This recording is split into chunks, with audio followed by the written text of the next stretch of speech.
aqui no mais uma webconferência, né, do projeto de extensão do NUTEDES, Núcleo de Telesaúde, Educação à Distância, aqui da Faculdade de Medicina, na Universidade Federal do Ceará.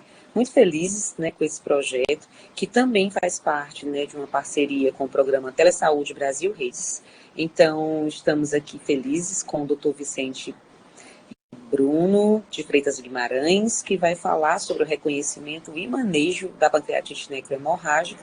E assim, doutor Vicente, falar um pouco do senhor, né, que foi, na verdade, da UES, né, também, eu acho que foi filho lá da UES, né, da MED-UES, da medicina da UES, ganhar meia hora aqui de curriculares, mas eu vou tentar resumir um pouquinho, né, falando e apresentando, como já falamos, né, formado pela UES, né, especializado em perícia forense pela Unicristos, mas também com especialização em saúde da família pela UFC. Então, assim, já temos 3 escolas, né, professor?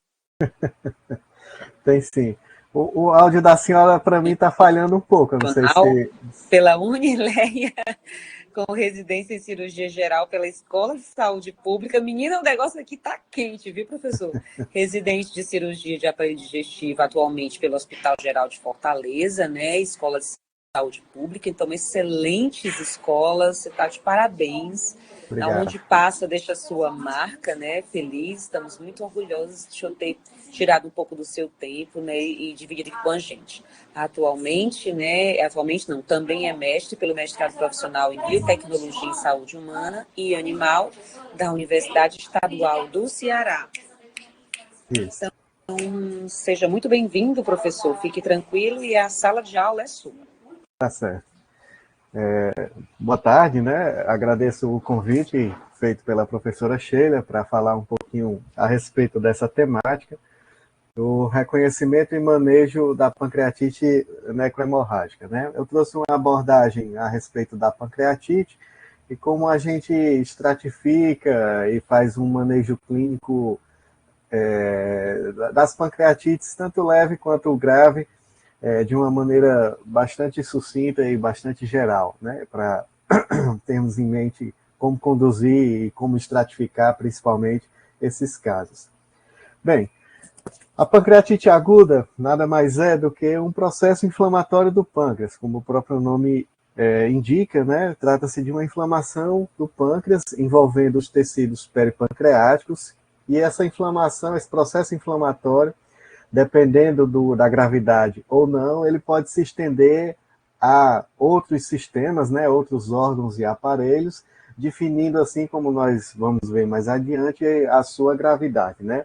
Em geral, as formas graves da pancreatite, elas vão envolver tanto os tecidos peripancreáticos, como também os tecidos à distância, né?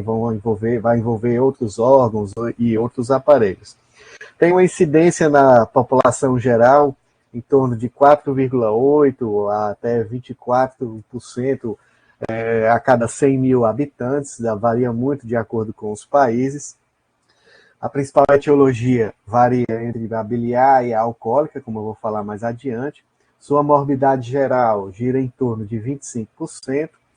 E a mortalidade dos quadros de pancreatite, no panorama geral, varia em torno de 2% a 8%. A depender das formas, né, uma pancreatite aguda leve, que é o que a maioria dos pacientes, 80% a 90% dos pacientes acometidos com quadros de pancreatite vão ter a forma leve, a sua mortalidade gira em torno de 2%.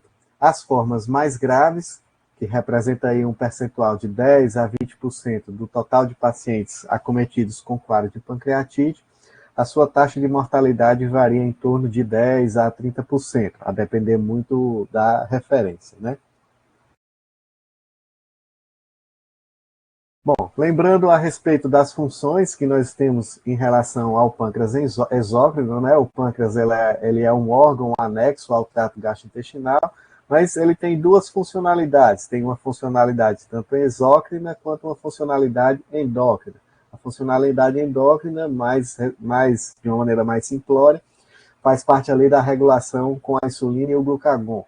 A função do pâncreas exócrina, a partir dos seus ácidos, né, os ácidos pancreáticos, eles vão produzir uma série de substâncias que, genericamente, nós chamamos de suco pancreático.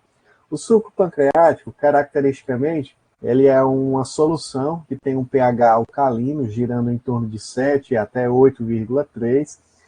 Por dia, um pâncreas normal, ele produz de 1 a 2 litros de suco pancreático por dia. Não é uma produção constante, varia também muito a respeito do momento do indivíduo, né, no momento da pessoa, se ela está em período de refeição ou não. Além das diversas enzimas digestivas que vão estar presentes nesse suco pancreático, ela também vai ser uma solução de íons, né? Vai ter presente principalmente bicarbonato e cloretos que vão participar da composição dessa solução.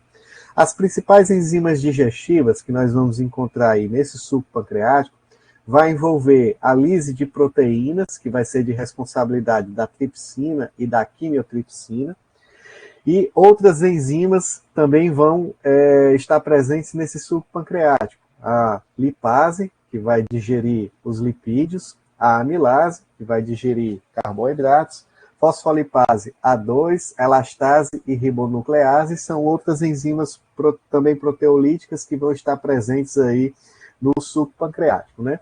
A grande questão, como essas enzimas têm um caráter de quebra de outras substâncias, né? Quebra de proteínas, principalmente, como a tripsina, por exemplo, uma grande questão em relativo à produção dessas enzimas digestivas pelo ácido pancreático é se essas próprias enzimas não consumiriam o pâncreas por si só, né? Não promoveriam a autodigestão desse pâncreas.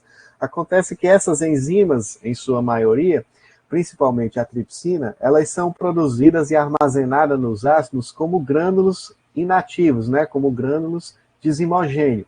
E quando elas caem no duodeno, elas são ativadas por enterocinases, que estão presentes ali nas vilosidades duodenais, ativando a tripsina, e a tripsina, por si só, além de promover a digestão de proteínas, ela também vai ser responsável pela ativação das outras enzimas digestivas que estão presentes aí no suco pancreático. Então, essa é a função primordial, né, a função principal que o pâncreas exócrino vai apresentar, na sua função, na sua capacidade aí digestiva em relação a outras substâncias. Acho que... Desculpe. Bom, etiologia, né? A etiologia da pancreatite, como eu falei, a maior parte dos casos, 70% a 80% dos casos de pancreatite, eles vão ocorrer a partir de 2 fatores principais. Eles vão ter etiologia biliar, e aí nessa etiologia biliar se encontra principalmente, né, presente as colelitíases, coledoclitíases, e se o quadro de litíase não for bem elucidado, a presença de microlitíase, que às vezes não é percebida nos exames de imagem, ou de um barro biliar, aquela bile mais espessa, ela por si só também pode estar presente, né, também pode ser causa da gênese de um quadro de pancreatite aguda. Fora o quadro biliar, a segunda maior causa de pancreatite aguda, principalmente no nosso meio, vai envolver o consumo exagerado de álcool, né? O consumo de álcool, ele traz, vai ter um slide mais à frente, ele traz uma agressão aos ácidos pancreáticos, e essa agressão pode desencadear, né? Pode desencadear um quadro de pancreatite aguda. Dos fatores biliares, né? O fator biliar, ele é mais prevalente na população feminina. A cada 3 mulheres, um homem tem pancreatite aguda decorrente aí de fator biliar. Em compensação, quando a etiologia é por álcool, a população masculina ela é a mais prevalente. Em torno de 6 homens para cada uma mulher desencadeia um quadro de pancreatite aguda decorrente aí de álcool, né? Outros fatores que estão relacionados com o desencadeamento de um quadro de pancreatite aguda, aí varia muito, e eles estão em menor proporção, né? Pode ser de origem farmacológica, das mais variados tipos de substâncias, podem acabar desenvolvendo quadro de pancreatite. Existem aqueles fatores genéticos e também a pancreatite autoimune, que aí varia muito de percentual, não chega nem a 1%, dependendo da referência bibliográfica que você pegue. E no nosso meio é sempre importante lembrar que a pancreatite aguda é uma causa, né, é uma consequência de um procedimento que hoje é bastante feito, bastante realizado na nossa prática médica, né, que é a colangiopancreatografia retrógrada endoscópica, a CPRE. Uma das principais complicações de um paciente submetido à CPRE é desencadear um quadro de pancreatite aguda. Mas a maior parte das referências trazem a etiologia biliar e a etiologia alcoólica como sendo o principal quadro, né, de fator desencadeador de um quadro de pancreatite aguda. Adiante.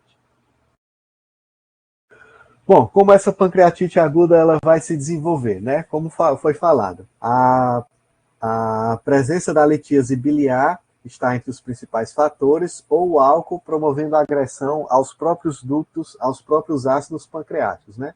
Se a etiologia for biliar, normalmente a migração desses cálculos para a via biliar principal, fazendo com que esse cálculo muitas vezes fique impactado ou no ducto pancreático principal ou fique impactado ali na ampola hepatopancreática.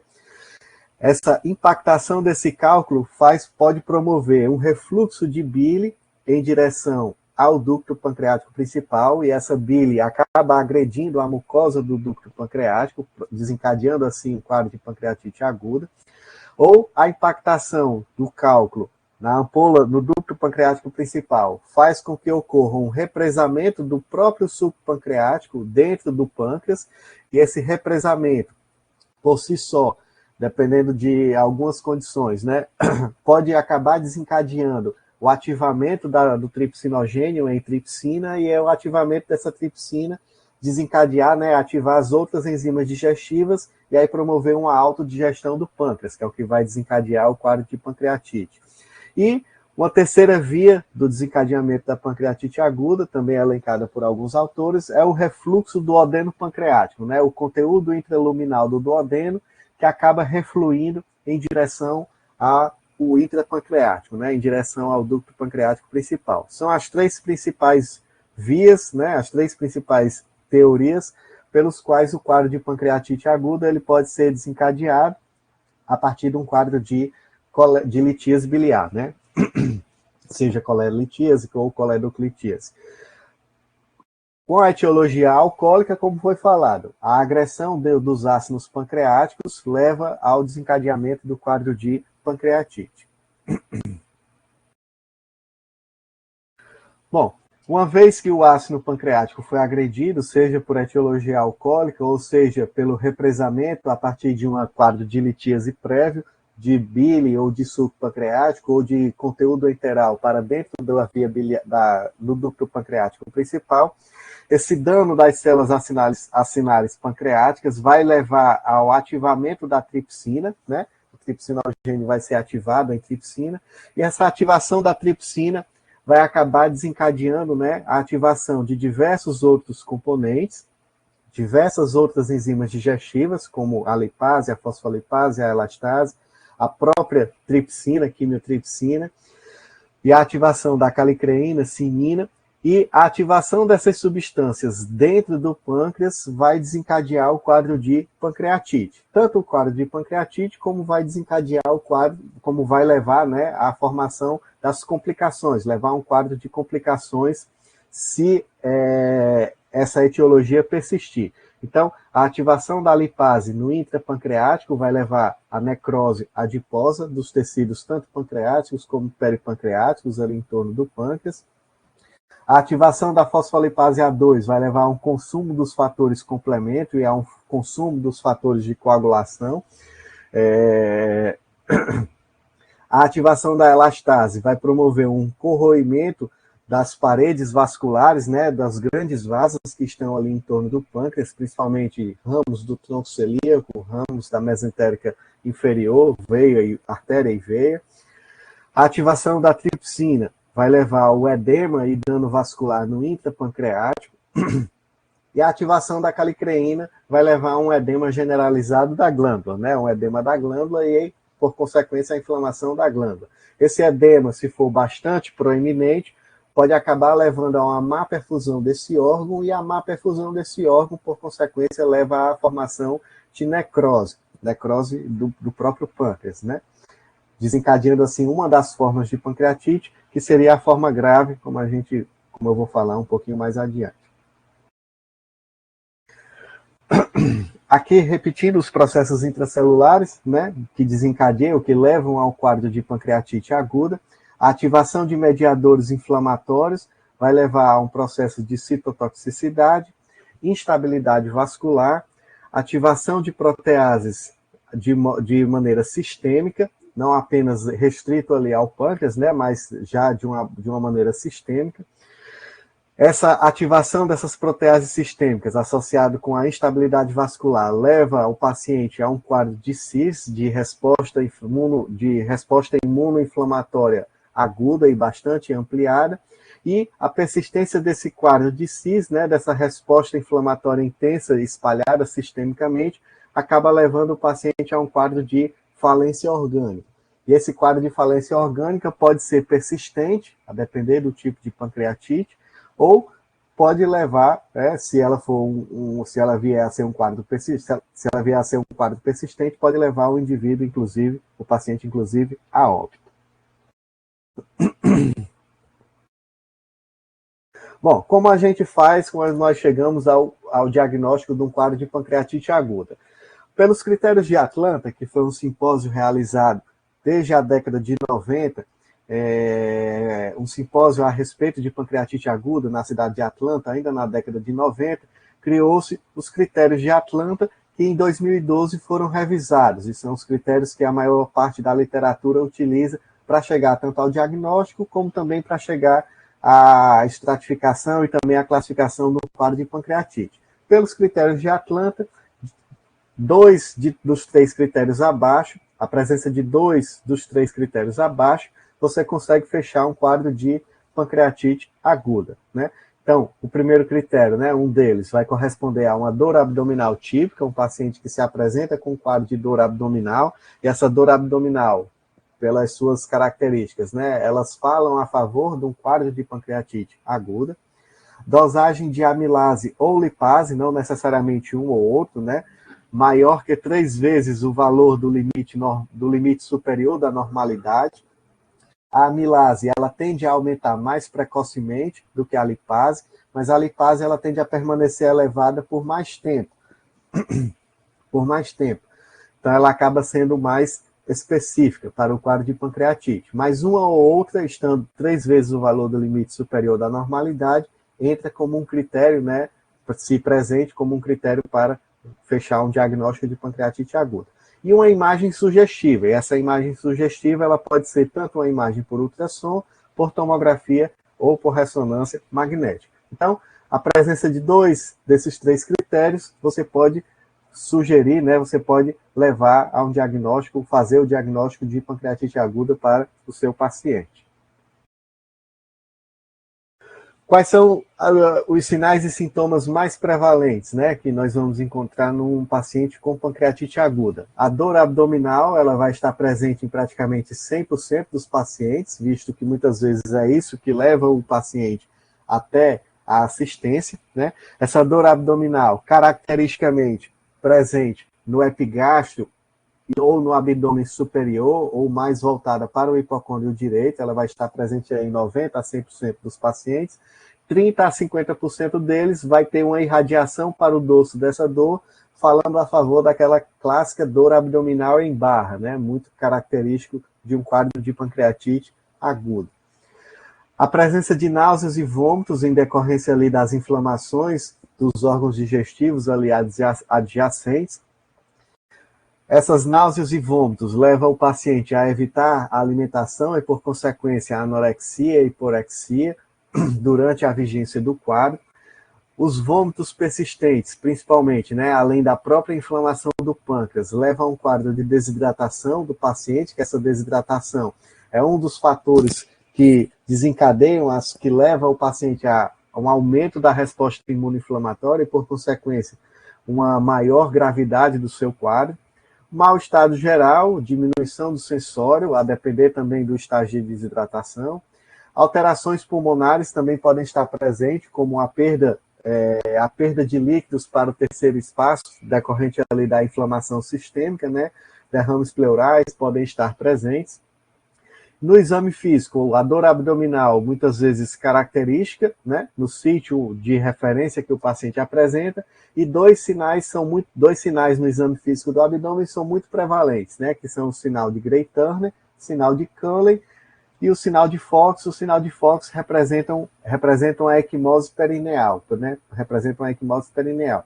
O sinal de Grey-Turner, o sinal de Cullen representa uma equimose periumbilical, e isso fala muito a favor de um quadro grave de pancreatite aguda, porque ela representa ou indica para o médico um quadro de hemorragia no reto peritônio, né? Um quadro de hemorragia no reto peritônio vai se manifestar semiologicamente como esse sinal de Cullen, né? Como uma equimose aí periumbilical.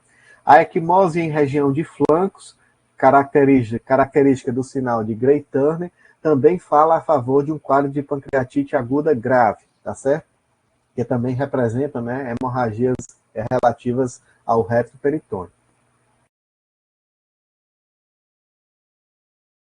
Esse quadro ilustra bastante, né, os principais sinais e sintomas e a sua incidência de encontrá-los que nós podemos ter num quadro geral de pancreatite aguda, né? Então, a dor abdominal está presente em praticamente 100% dos casos. A irradiação para dorso, né, aquela dor abdominal em barra, ela não está presente, não necessariamente está presente, né, em torno ali de 30% a 50% dos pacientes vão apresentá-la. Náuseas e vômitos, febre, hipotensão, essa hipotensão muitas vezes decorrente, né, de choques e decorrente ali da perda volêmica que o paciente pode se apresentar, principalmente nas formas graves. Massa palpável abdominal, aquele plastrão presente ali no abdômen superior, pode estar presente durante o exame físico. E a icterícia, algumas vezes ela pode estar presente, né? Em torno ali de 8 a 20% dos pacientes podem abrir um quadro, né? Podem ter, dentre os sinais e sintomas, um quadro de icterícia. Exames complementares que podemos utilizar para investigação no quadro de pancreatite aguda, né? A dosagem de amilase e lipase, como já foi falado, faz parte, desde os critérios de Atlanta, né? Faz parte do diagnóstico da pancreatite aguda, né? A amilase ou lipase 3 vezes elevada maior que o limite superior da normalidade, participa dos critérios de diagnóstico, né? Como eu falei anteriormente, não precisa ser necessariamente os dois, né? Um ou outro acima desse valor, você pode utilizar como critério diagnóstico, né? A amilase, muitas vezes, ela se eleva mais cedo, permanece elevada em torno de 5 a 7 dias. A lipase, ela permanece mais tempo elevada. A lipase, por sua vez, ela é mais específica, visto que a amilase ela também pode ser produzida não apenas no pâncreas, mas também pode ser produzida em outros órgãos, né? Como a amilase salivar, por exemplo, ela pode estar presente, né? A amilase pode estar sendo reabsorvida em alguma parte do trato digestivo, então a amilase por si só ela não tem apenas fonte pancreática. Já a lipase ela é específica para o pâncreas, né? Por isso ela teria um valor mais sensível, né? Seria um exame mais específico. Lembrar que uma dosagem muito alta não indica gravidade de pancreatite, né? Muitas vezes você pode fazer uma dosagem e o paciente apresenta uma amilase e uma lipase ali de 2.000, 3.000 de dosagem, né? Isso não indica gravidade de pancreatite, tá certo? A dosagem de triglicerídeos, ela faz parte dos exames complementares e é importante ser feita, visto que a hipertrigliceridemia, ainda não se sabe bem a fisiopatologia desse mecanismo, mas a hipertrigliceridemia, ela pode ser um fator etiológico, né, um fator desencadeante de pancreatite aguda. Função hepática, TGO e TGP, geralmente elas estão elevadas, principalmente pela inflamação ali local. O laboratório geral, função renal, hemograma completo, ver o nível de hemoglobina do paciente, é importante você fazer todo esse rastreio. Raio-X de abdômen, muitas vezes pode ser a única, principalmente em locais mais distantes, né, ou longe de grandes centros, às vezes é o único exame que o médico daquele local pode ter presente, e ele pode sugerir, né, quadro inflamatório abdominal, não vai ser tão específico para um quadro de pancreatite, mas ele pode sugerir um quadro inflamatório no abdômen, né? Distensão abdominal, a famosa alça em sentinela, pode estar presente ali no seu raio-x de abdômen. Ultrassom abdominal faz parte da rotina de exames complementares, visto que se o paciente tiver uma clínica sugestiva, tiver uma dosagem de amilase lipase 3 vezes elevada ao limite superior, está fechado, né, um possível quadro de pancreatite aguda. Se ele não for sabidamente, né, portador de litíase biliar, por exemplo, o ultrassom de abdômen vai ser importante nesse sentido, de você fazer o diagnóstico diferencial e elucidar a etiologia, né, dessa pancreatite aguda do doente. Ultrassom endoscópio e colangio-ressonância vão ser importantes, principalmente se o ultrassom ele não for esclarecedor, visto que o ultrassom é muito específico, muito sensível para você avaliar quadros de colelitíase, mas muitas vezes por interposição gasosa, com distensão abdominal, etc., se o cálculo estiver presente ali na via biliar, tiver um quadro de coledoclitíase, às vezes pode não ser flagrado no ultrassom, mas no ultrassom endoscópico ou na colangio-ressonância você pode vir a flagrar. A TC de abdômen ela não é necessariamente feita de rotina, né? Muitas vezes ela é feita para avaliar algumas complicações, que a gente vai ver mais adiante, que podem estar presentes, né, no paciente. Paciente com quadros leves, por exemplo, não necessita fazer uma tomografia abdominal, né? Você conduz o paciente ali clinicamente, conservadoramente, a não ser que durante o decurso da sua evolução ele apresente alguma piora, aí sim faz importante você realizar uma tomografia para ver se ele não apresentou algum quadro de complicação. Bom, os critérios de Atlanta, né, a revisão de Atlanta, realizada em 2012, ela traz a classificação da pancreatite aguda, né? Nós podemos classificar a pancreatite aguda em leve, em moderadamente grave e em grave. São as 3 gradações quanto à gravidade que você pode fazer com relação ao quadro de pancreatite. Pancreatite aguda leve, que é aquela que a maioria dos pacientes vai ter, em torno ali de 80% dos pacientes vai apresentar, é aquele quadro de pancreatite que se apresenta sem falência orgânica, né? Sem falência orgânica e, consequentemente, sem complicações. Vamos ver que é a maioria dos casos e que muitas vezes o manejo clínico conservador desse doente já vai ser resolutivo para ele. Pancreatite aguda moderadamente grave. A pancreatite aguda moderadamente grave faz parte daquele percentual de pacientes em que você tem uma falência orgânica transitória, que em geral dura menos de 48 horas, e após essas 48 horas o paciente tem uma recuperação sistêmica, né? E por consequência apresentam a evolução satisfatória do seu quadro. Em geral, as complicações sistêmicas ou locais, né, elas vão envolver ali uma pancreatite intersticial, que é uma forma de pancreatite. As coleções fluidas e os pseudocistos são algumas complicações que vão estar presentes em pacientes que apresentaram quadro de pancreatite aguda moderadamente grave. A pancreatite aguda grave é aquele paciente que se apresenta com um quadro de falência orgânica persistente por mais de 48 horas. Muitas vezes esse quadro vai durar ali de 4 semanas, em média, e ele vai apresentar alguma das formas de complicação, né? O quadro de pancreatite leve, em torno ali de 5 a 7 dias, uma semana mais ou menos, o paciente tem um pleno restabelecimento, né? Tem uma boa recuperação do seu quadro clínico. Quanto à morfologia da pancreatite, né, também estabelecida pelos critérios de Atlanta, ele estabelece que a pancreatite ela pode ser intersticial, que fala mais a favor dos quadros de pancreatite aguda leve, né? A pancreatite aguda intersticial, ela se refere a uma inflamação generalizada do órgão, né? Em torno de 80 a 85% dos casos de pancreatite aguda vão apresentar essa pancreatite intersticial, que refere-se à inflamação da glândula sem evidência de necrose, né? Nos exames complementares, principalmente na tomografia. Em 15 a 20% dos casos, você tem a forma necrotizante. A pancreatite aguda necrotizante, ela se caracteriza, né, pela presença de focos de necrose ou presença de necroses ou abscessos, coleções peripancreáticas evidenciáveis principalmente na tomografia ou na ressonância e falam a favor principalmente de um quadro de pancreatite aguda mais grave. Lembrar que como foi visto, né? A classificação quanto à gravidade refere-se principalmente à falência orgânica, né? Se o paciente não tiver, ele vai ter uma forma leve. Se tiver por menos de 48 horas, uma forma moderadamente grave.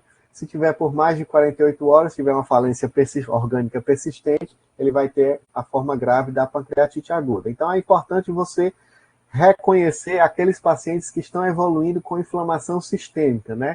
Então, reconhecer esses pacientes que estão entrando em SIS, né, síndrome da resposta inflamatória sistêmica, é importante para você graduar a gravidade do seu quadro clínico, né, do seu paciente, e estabelecer, principalmente, o melhor local onde ele vai ser atendido, onde ele vai ter uma melhor assistência, né?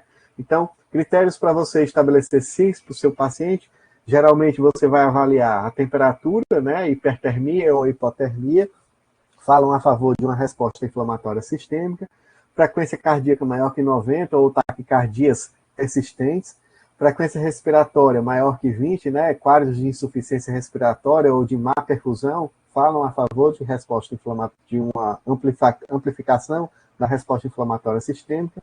Leucocitose ou leucopenia podem falar também a favor de quadros de resposta inflamatória sistêmica, né? Então, a presença desses critérios, buscar ativamente esses critérios no seu paciente, vai ser importante para você estratificá-lo, né? Se ele está com um quadro de pancreatite aguda leve, moderadamente grave ou grave, e assim estabelecer a melhor conduta para ele.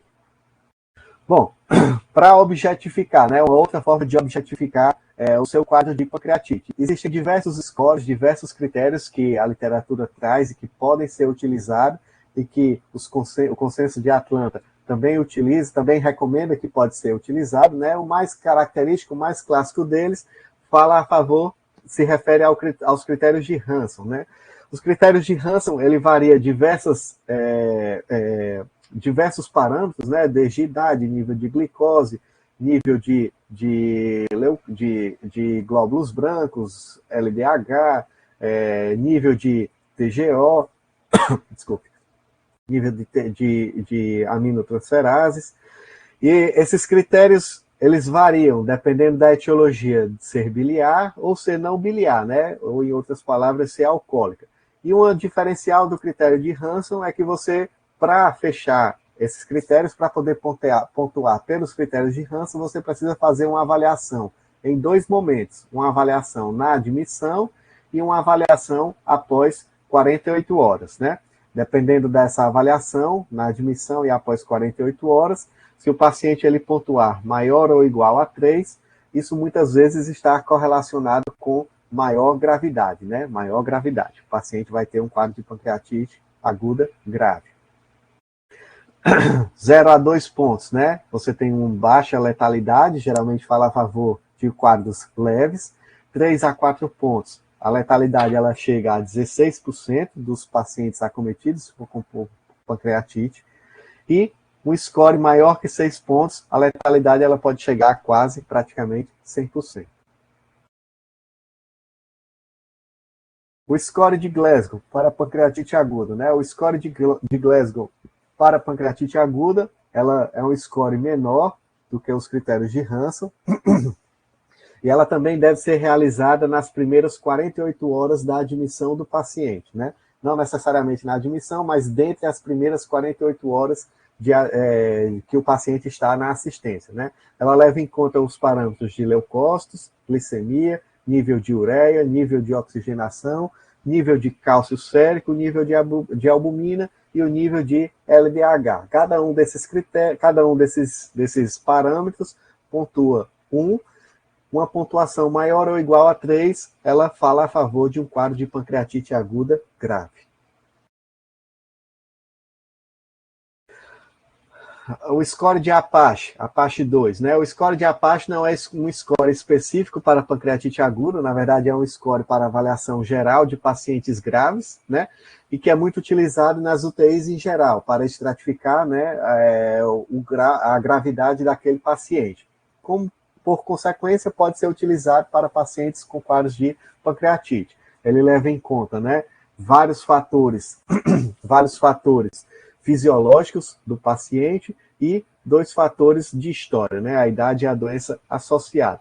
Ele pode ser calculado, né, nas primeiras 24 horas da admissão do paciente, então ele pode ser feito de uma maneira mais precoce, diferente do score de Glasgow e do score de Hansen, que necessitam ali uma avaliação em torno de 48 horas. O de Hansen em 2 momentos, né, na admissão e 48 horas.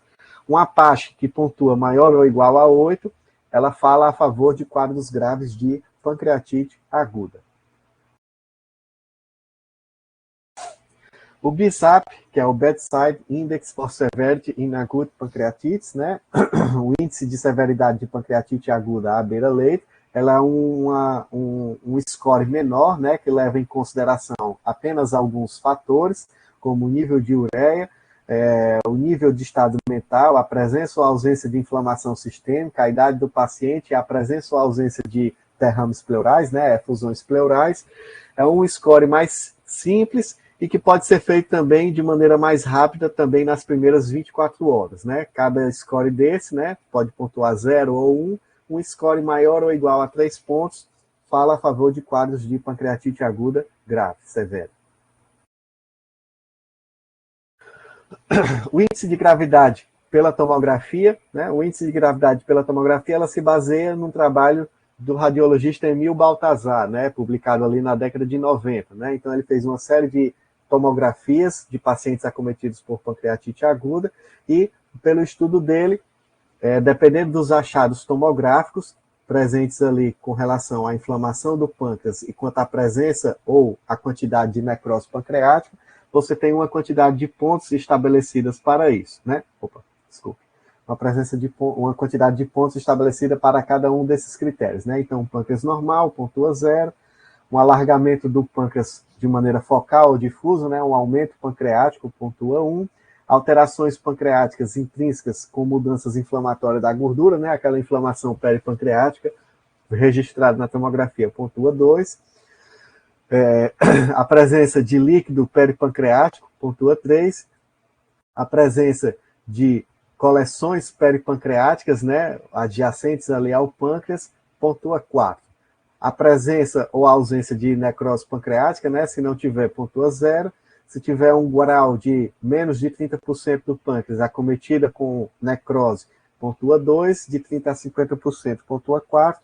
De maior que 50%, né, mais de 50% do pâncreas necrosado, pontua 6. Né? Então, a somatória desses pontos, de 0 a 3 pontos, você tem um índice de 3% de mortalidade, e essa mortalidade, morbidade, né, ela vai aumentando com relação, né, dependendo da pontuação que o paciente vai apresentar de acordo com esse score de Baltazar. Bom, essa estratificação que você pode fazer com relação ao paciente com quadro de pancreatite, dependendo das vários scores ou das várias escalas que você fizer, vai ser importante para você fazer o seu manejo clínico do doente, né? Primeiro, vai ser importante para você definir qual tipo de pancreatite ele vai ter, se é uma pancreatite aguda leve, moderadamente grave ou grave, e dependendo de estabelecido grau de gravidade, você vai conseguir fazer um manejo clínico mais específico. Pacientes acometidos com quadros de pancreatite aguda leve ou moderada, né? São pacientes que têm um menor risco, eles evoluem mais favoravelmente. Eles podem ser conduzidos em uma enfermaria ou uma unidade intermediária, né? Não necessita de internamento em UTI. O tratamento, o manejo clínico desse quadro de pancreatite, e aí podemos dizer que em linhas gerais fala tanto com relação ao quadro leve, moderado, ou também com relação ao quadro grave, baseia-se em 3 pilares fundamentais, né? Dieta, nutrição do doente, hidratação, reposição volêmica e restabelecimento da normalidade hidroeletrolítica e analgesia do doente, né? Então, inicialmente, o paciente com quadro leve, ele deve ser mantido em dieta 0 até estar enquanto referir um quadro de dor, e essa reintrodução de dieta, ela deve ser precoce. Tão logo o paciente deixe de referir dor, ou tão logo ele próprio deseje se alimentar, você reintroduz a dieta oral para esse paciente. A analgesia, ela deve ser uma analgesia otimizada, tá certo? Ela deve ser uma analgesia otimizada, geralmente feita com opioides. A literatura fala muito a favor da meperidina, né? E por muito tempo houve uma recomendação praticamente formal de que não deveria ser feito morfina, em virtude de haver um risco de contratilidade do esfíncter de Oddi, né? O esfíncter ali da ampola hepatopancreática, decorrente ali o resultado da morfina, da administração de morfina. E aí, se esse esfíncter ficar contraído em virtude da morfina administrada, você pode ter um agravamento do quadro de pancreatite, visto que o esfíncter fechado, mais represamento ali de refluxo bílio-pancreático ou de secreção pancreática dentro do pâncreas, poderia levar a uma piora do quadro. Hoje em dia, sabe-se que a morfina realmente ela promove uma contratilidade do esfíncter de Oddi, mas não existe uma definição na literatura de que a administração de morfina pode vir a trazer prejuízo para o paciente, né? Então, a maior parte da literatura hoje em dia recomenda que você faça uma analgesia, incluindo a morfina dentro do seu arsenal terapêutico. Hidratação venosa e o controle hidroeletrolítico são extremamente importantes para o manejo clínico das formas tanto leve como grave da pancreatite aguda. Claro que numa forma mais leve, você vai ter uma maior tolerabilidade, né, com relação à quantidade de hidratação e com relação à correção dos eletrólitos, se o paciente vier a apresentar, né?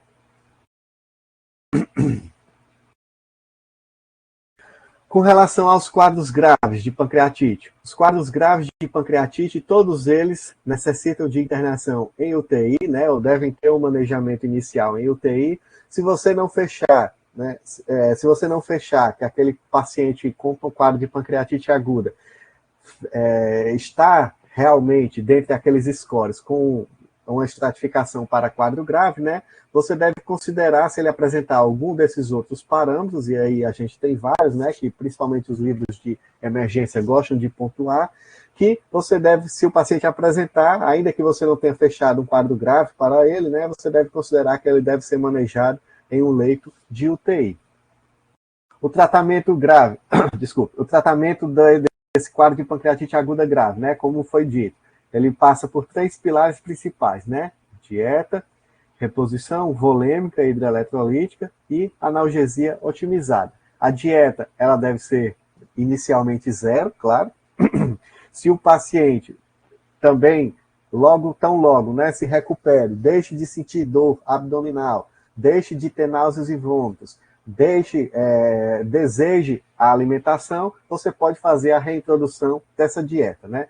Preferencialmente, como o paciente vai estar presente em UTI, né, e a forma grave, o paciente passou por um quadro de falência orgânica, que foi revertida, muitas vezes a dieta inicial que você vai reintroduzir nesse paciente vai ser uma dieta enteral e avaliar a tolerabilidade, né? Se ele tolerar bem, você progride essa dieta, né, começa a fazer uma dieta mista, enteral e oral, até passar apenas para oral.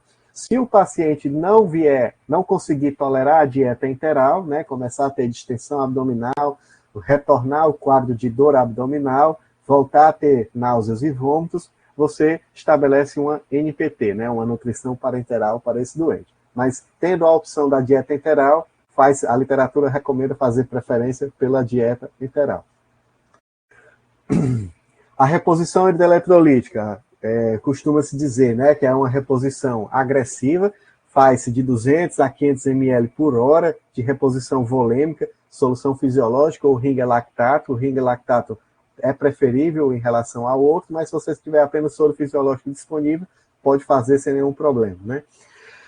Ou 5 a 10 ml por quilo por hora, né? Essa reposição nas 24 horas, ela pode chegar a 4 a 6 litros de solução infundida no paciente, né? Isso nas primeiras 24 horas. Claro, deve ser individualizado caso a caso, né? Se o paciente for um nefropata, for um cardiopata, pode ser que ele tenha algum tipo de restrição com relação a essa agressividade na reposição volêmica. Mas essa reposição volêmica, ela deve ser bastante enfatizada, visto que a má perfusão do pâncreas, né? Como a gente viu ali na fisiopatologia, os quadros de pancreatite podem levar a rompimento da microvasculatura, né, a hemorragias, rompimento da microvasculatura e, consequentemente, infartos de regiões do pâncreas que levam ao quadro de necrose, né? Então, o restabelecimento dessa volemia é importante para manter a microvasculatura pancreática aberta e evitar, assim, ou evitar uma progressão de focos de necrose pancreática, né? Essa reposição volêmica, ela deve ser vigiada de perto, né? Estimando-se favoravelmente manter uma pressão arterial média ali em torno de 65 milímetros de mercúrio e uma diurese ali em torno de 0,5 ml quilo hora. A analgesia, ela deve ser uma analgesia também otimizada, assim como nas formas leves. Também pode-se fazer o uso da morfina, né? Já foi muito polêmico, como eu falei anteriormente. E o suporte intensivo de um paciente internado, né, presente em um leito de UTI. Bom, esse fluxograma, ele traz de maneira bem resumida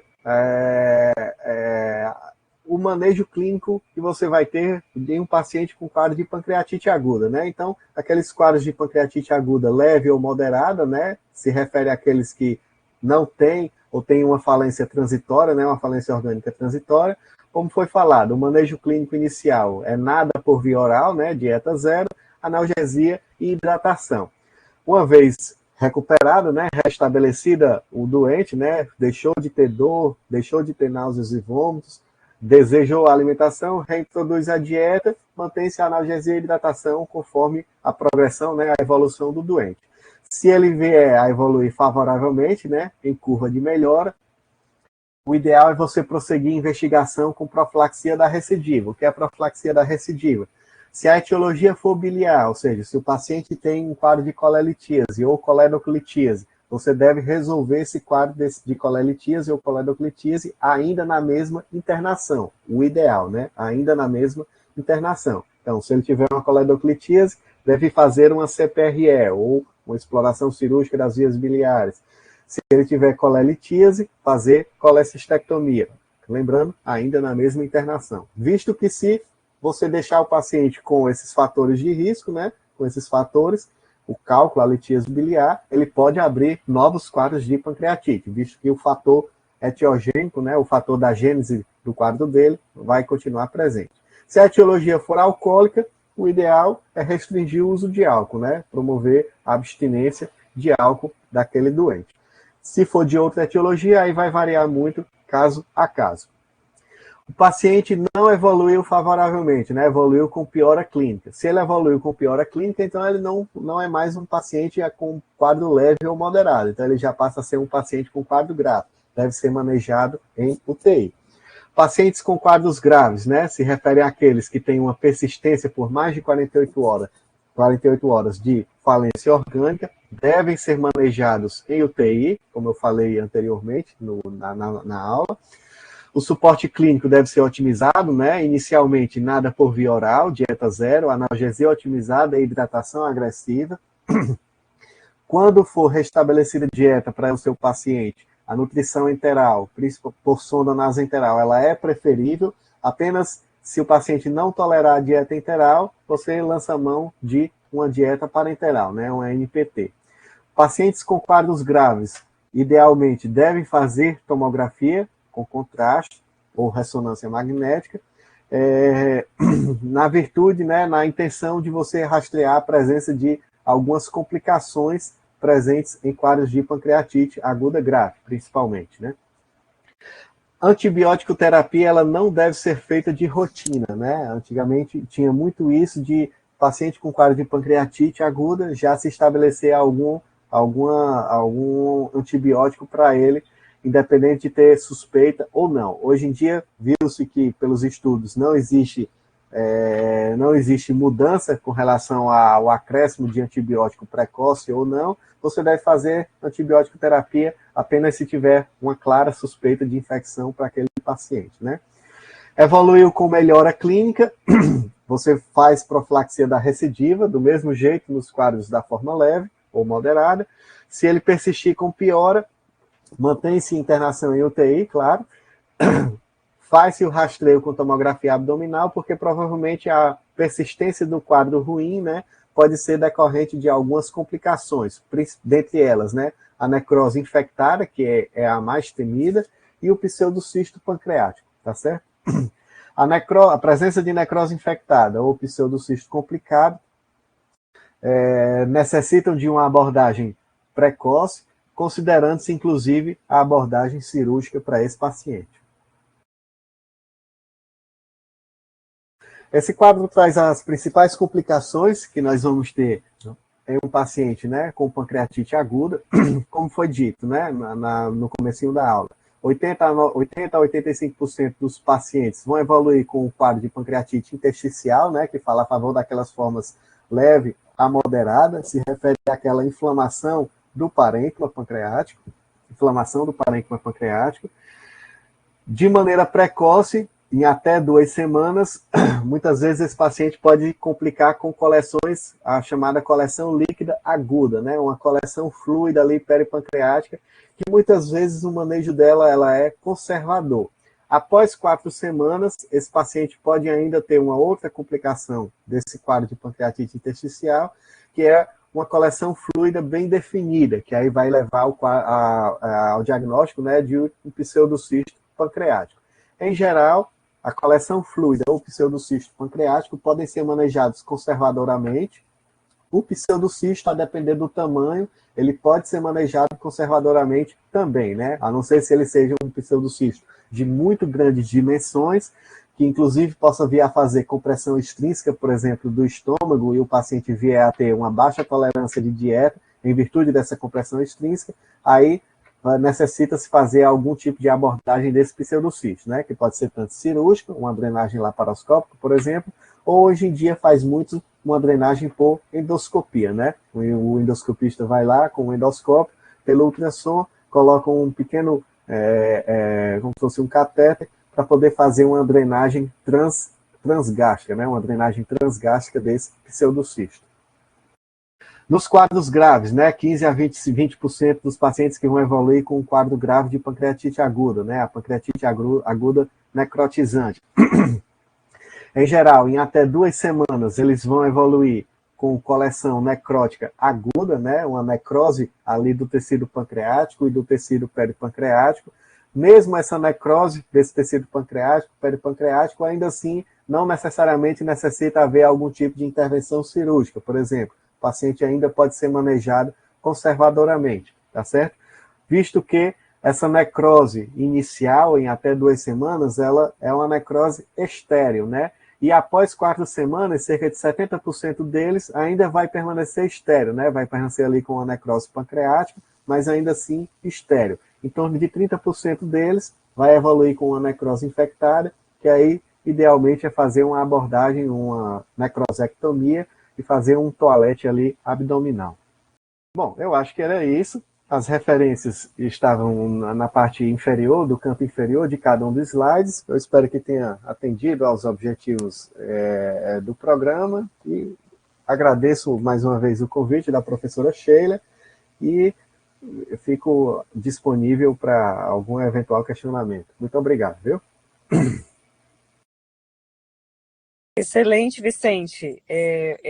A prova de que o programa dá certo, né? É que, assim, todos nós estamos em um canto diferente. Você, Diego e eu, né? Então, assim... E é isso que a gente acha de mais bonito, sabe? No projeto, né? E associado ao programa também Telesaúde Brasil Redes. É que essa mensagem excelente, sem sombra de dúvidas, você suplantou, né, o que a gente tinha pedido para você, né, que assim fosse uma orientação mesmo de reconhecimento daquele colega lá da ponta, que assim, apesar de estar numa situação de especialização, né, da complexidade do SUS, ele talvez não tenha um colega cirurgião ali do lado, talvez ele seja um clínico, Sim, com talvez ele certeza. seja um recém-egresso, né, da Faculdade de Medicina. Então, talvez não tenha muita experiência, ele não tem um arcabouço tecnológico, que você acabou de dizer aí, de exames, né, e assim, enfim, talvez não tenha, mas como ele manejar, né, adequadamente, primariamente, esse Isso, paciente a ponto da necessidade de regulação para ser isso. visto para um especialista ou um cirurgião geral, enfim. Ele não pode simplesmente colocar o paciente dentro de uma ambulância e partir. Sim, com Então, certeza. assim, como É, reconhecer a gravidade, para onde encaminhar, para onde regular, até isso é necessário. Eu vou com regular certeza. para uma UPA, eu vou regular para um hospital já, né? Então, assim, como é que anda, como é que é a regulação a logística de remoção desse paciente é apenas uma ambulância a nível de UTI. Então, Uhum, assim, quanto tempo de distância eu estou, o paciente vai piorar nesse intervalo, ou eu isso. posso mantê-lo, pelo menos na sua situação, na sua condição clínica, hemodinâmica. Então, assim, você foi muito justo mesmo, muito obrigado, nós estamos extremamente emocionados e agradecidos, né, assim, a intenção é que a gente consiga, em algum momento, com os geniozinhos da equipe, porque nós temos Uhum, uma equipe técnica bem geniosa por trás, sim, criar um canal de comunicação, porque aí sim nós estaremos vivendo a ideia da comunidade, né, de sim, ensino-aprendizagem. Então, esse canal de comunicação, não sei, a gente sonha, né? A gente pode sonhar com tudo, com talvez venha certeza. até com inteligência artificial mesmo, com o RoboChat, enfim. Para esse colega lá da ponta não se sentir tão sozinho e o colega como você, altamente especializado, possa Ajudar de alguma ajudá-lo, né? À maneira, né? distância, isso, né? Para que o usuário, que é realmente o nosso dever, nossa responsabilidade social, né? Possa Isso. ser integralmente bem visto e sobreviva com menos morbidade, enfim, sequelas. Então, muito obrigada por participar com a Uhum. gente. Agora você também faz parte dessa equipe. Tá certo. O Diego vai fechar a sala, não. O Diego vai fechar a gravação e Certo, a gente vai testar agora o nosso vídeo institucional com certo, IA para ver se finalmente também a gente está indo nesse caminho certo certo. aí, se Deus quiser, desse canal de comunicação. Ok. Meu filho, bom descanso, muito Muito obrigada, um obrigado, beijo, viu? viu? E assim, fica com a gente um pedacinho para escutar isso aí. Bom, Tranquilo. agora, Diego, é com você, viu, querido? Obrigada. Obrigado, professor, mais uma vez.